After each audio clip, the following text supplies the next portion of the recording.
Pakitang gilas ang SMB sa harapan ni Kai Sotto kasama ang kanyang mga coaches sa Kushigaya. Asaran pa si Kai at Abay. Gusto na lang ata sumama sa Japan ng mga Terra Firma players dahil tambak malala sila sa San Miguel. San Miguel Beermen kontra sa Terra Firma Jeep. Kasalukuyan ngang merong 4 wins at 2 losses ang SMB. I-match needed win din nga ito para sa kanila para i-maintain ang kanilang spot sa top 4. Struggling naman nga ang kanilang mga kalaban na Terra Firma na panghuli sa standings at may kasalukuyang 6 game losing streak. Gaya ng inaasahan ay naging dominante nga ang simula offensively ng San Miguel kung saan nagkaroon nga sila ng 9-2 start sa pagsisimula ng opening frame. Mainit nga this quarter ang outside shooting ng former Terra Firma player na si Wami Chongson na nagkaroon ng 3 3-pointers. Kaya naman umabot na nga sa double digit alamang ng Beermen sa halfway mark. Tumuloy-tuloy nga ang paglobo ng labang ng SMB sa late minutes kung si Wami Chongson nga naging mainit sa labas sa quarter na ito. Si Bronjal naman nga ang naging agresibo sa ilalim kung saan kumana ito ng 8 points sa kanyang 4 na field goal. Karamihan nga ng kanyang basket ay nanggaling sa second chance opportunity. Kaya naman naging magaan nga ang trabaho ni Fajardo so far sa game na ito. Binubuhay naman nga ni Stanley Pringle ang opensa ng Jeep sa kanyang 9 points this quarter. Gandang galaw niya pa dito kontra sa depensa ni CJ Perez. Nilagay sa spin cycle ang The Predator. Nakapag-generate nga ng small run ang Terra Firma papatapos ang quarter. Step up na din nga sa kanilang opensa si Mark Nonoy. Kaya naman babanga sa 7 points ang kalamangan ng SMB after ng first frame sa score na 28-21. Second quarter ay still in control pa rin nga sa game ang SMB.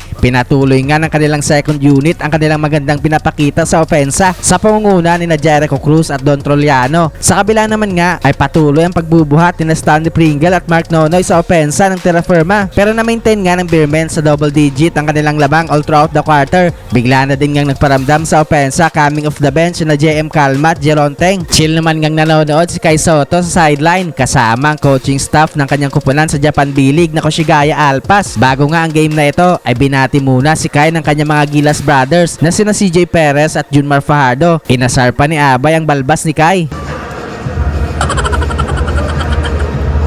Lamang na ng 16 points ang SMB, 53-37 halftime. Third quarter ay although biglang uminit sa opensa si Mark Nonoy para sa Jeep kung saan kumanapa ito ng dalawang sunod na 4-pointers ay hindi nga sila basta makalapit dahil may counter nga kaagad ng San Miguel. Patuloy pa nga ang paglaki ng kanilang lamang sa quarter na ito. Take over na din nga sa quarter na ito si CJ Perez kaya biglang lobo sa 31 points ang kalamangan ng SMB after ng third frame sa score na 95-64. Fourth quarter ay tila final score na lang nga ang iniintay sa game na ito. Hindi na din nga pinaglaro sa quarter na ito ang starting unit ng SMB dahil sa mahigit isang buwan na nga ang kanilang kalamangan sa Terra Firma. Hindi na nga nagkaroon pa ng big time run ang Jeep para makabalik sila sa game na ito kaya sa huli nga ay panalo ang SMB.